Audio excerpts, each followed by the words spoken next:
Alors, comme je t'avais promis un épisode sur la gale des poules, c'est maintenant que ça se passe. Toutefois, il faut que tu t'abonnes parce qu'il y a plein de beaux contenus qui s'en viennent encore. Et si tu n'es pas abonné, tu risques de rater le bateau. Alors, va vite t'abonner.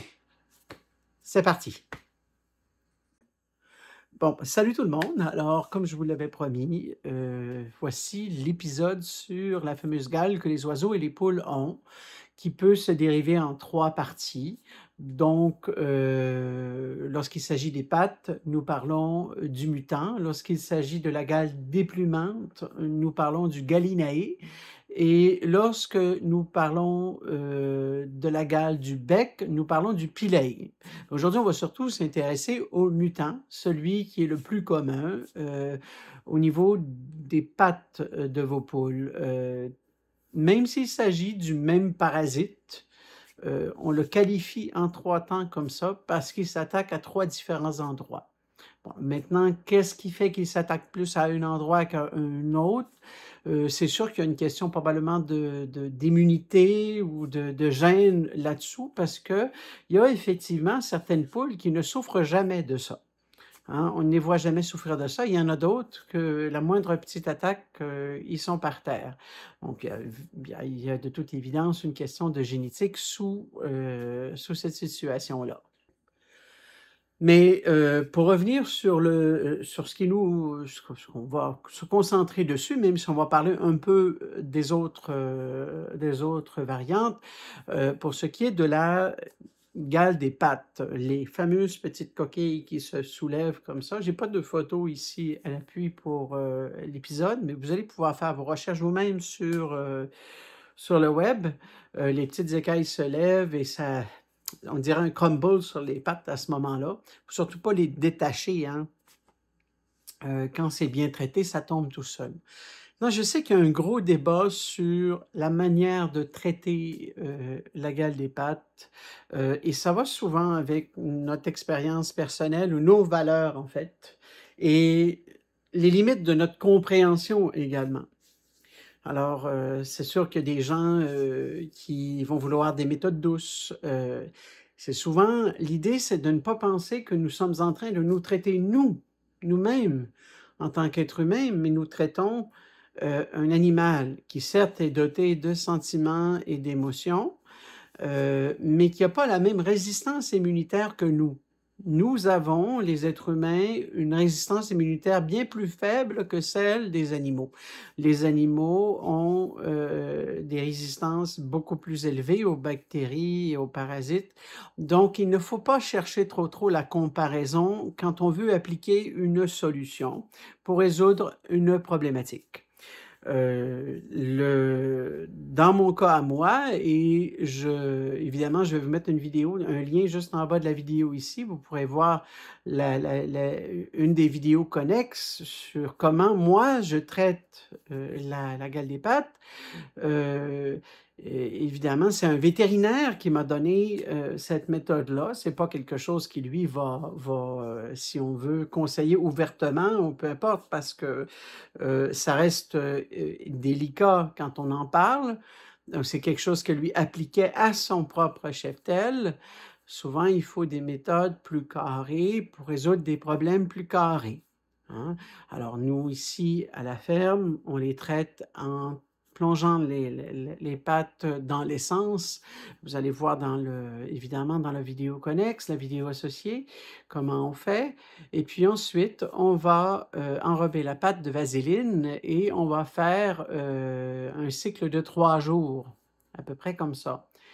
Alors, quand il y a des gens qui me passent souvent des commentaires à me dire, l'essence, ça brûle les pattes. Non, l'essence ne brûle pas les pattes.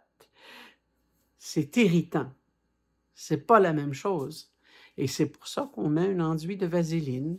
Mais il ne faut pas oublier que la vaseline, c'est quoi de la vaseline? C'est de la gelée de pétrole. Voyez? Alors, alors, des fois, il ne faut pas chercher très loin pour comprendre la situation. Même à un moment donné, quelqu'un qui m'a dit dans un commentaire, de l'essence, ça brûle, alors il faut utiliser de la vaseline. Mais c'est parce qu'à quelque part, le produit, il a la même source. c'est deux dérivés du pétrole. Hein? On arrive à la même chose, seulement ils ont quelque peu près des propriétés différentes au niveau thérapeutique. Il ne faut pas oublier que que le pétrole, c'est quand même quelque chose, même si on le met dans nos voitures, qui a valeur thérapeutique aussi dans la science. Donc, il faut faire attention à ça aussi. Euh, et puis, et souvent un jeu d'association comme ça, hein, de dire, ben, on met ça dans nos voitures, hein, c'est pas pour les... Mais non, il y a un paquet de dérivés pharmaceutiques qui utilisent du pétrole également. Donc, et ça, ben, on le sait pas toujours. Alors, c'est une méthode rapide. On ne détache pas, pour revenir un petit peu là, au traitement que l'on donne à la ferme, évidemment, c'est quand on trempe, on ne détache pas les écailles. Ça va se faire tout seul. La poule ou le coq va se nettoyer, puis en se donnant des bains de poussière, tout ça va se détacher tout seul, justement pour respecter son intégrité et son rythme aussi à quelque part.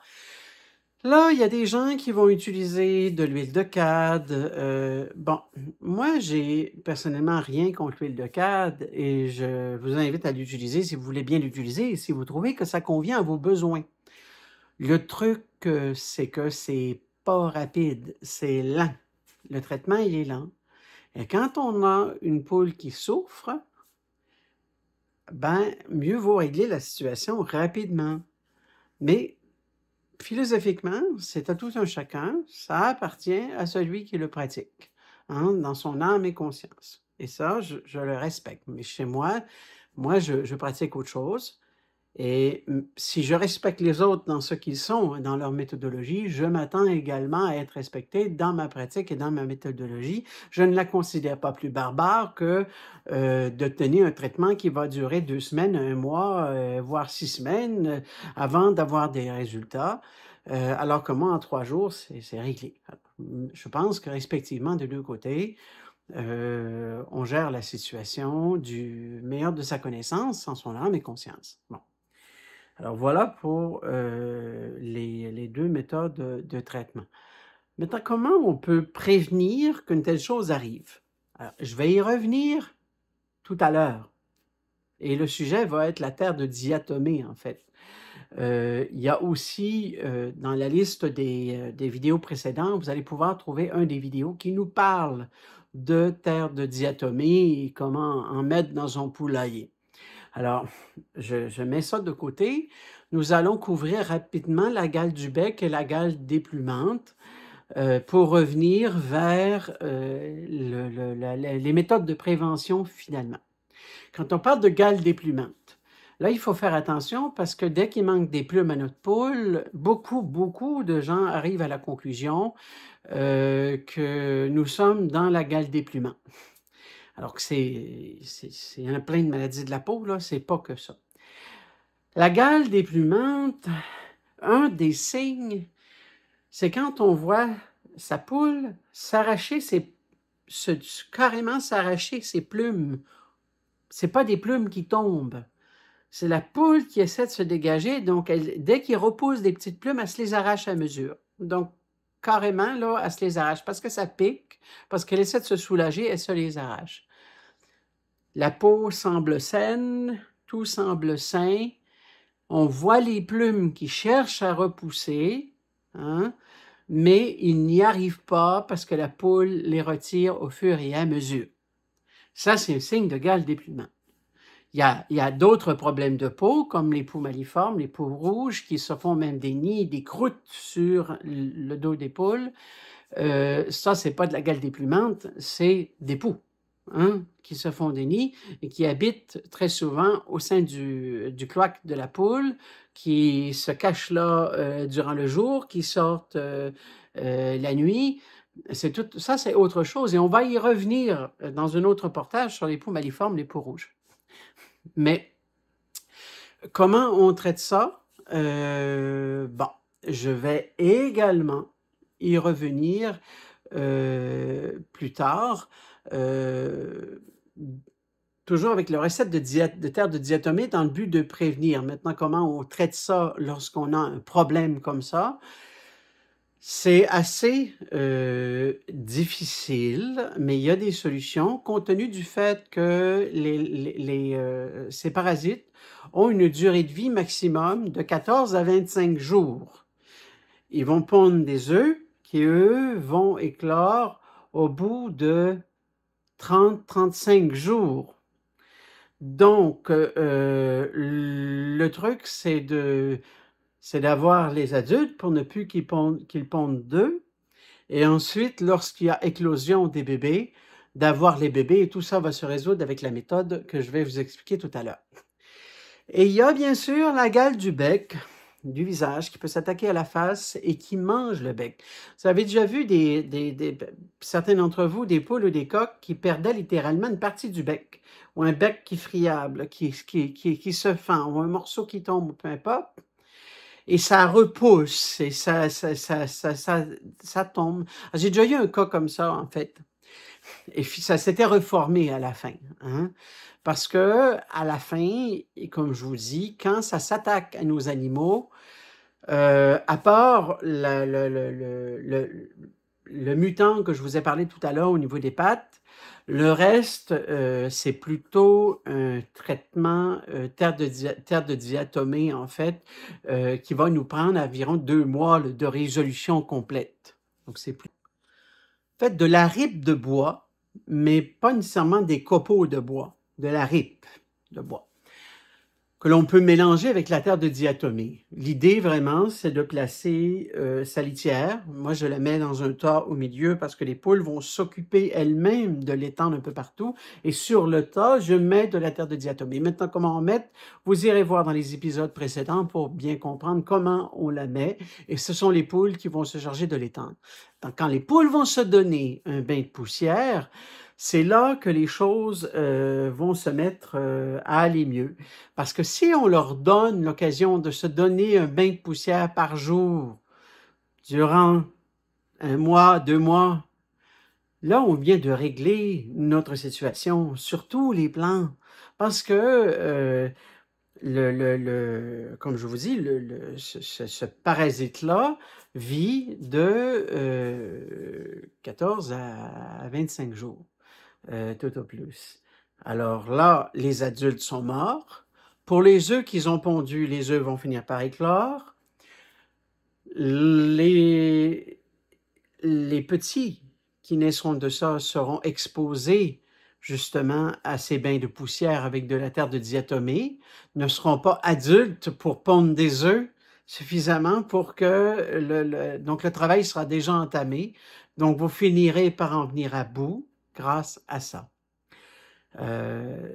Donc, voilà pour le traitement et la prévention de la gale chez la poule. J'espère que vous avez aimé et j'espère surtout que vous allez vous abonner. C'est important de vous abonner pour nous aider justement à continuer à faire ce genre d'épisode comme vous avez aujourd'hui. Si vous avez des idées, si vous avez des questions, rappelez-vous que je suis à votre disposition. Me placez vos questions dans les commentaires, tout simplement. Et puis, je me chargerai de répondre via un reportage ou quelque chose comme ça. Alors, je vous souhaite de passer une très belle journée. Prenez soin de vous. Continuez votre beau travail au sein, justement, de ces élevages amateurs parce que nous avons besoin de ces élevages amateurs pour être capable de perpétuer les espèces de poules que nous avons. Salut à vous, j'espère vous revoir très bientôt.